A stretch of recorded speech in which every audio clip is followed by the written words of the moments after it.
Ben şehidem ölmemişim. Küleklere karışmışım. Vatanimin havasına. Cismim göçüp bu dünyadan. Ruhum her an sizinledir. Şirin bir hayala dönüp. Kim beni arzulasa tez gelirəm yuxusuna.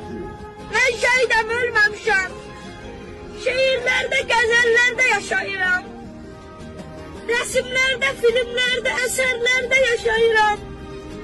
Halkımın qəhrəmanı, hiç zaman unudulmazam. Könüllerde yaşayıram. Ben şehidem ölmemişim.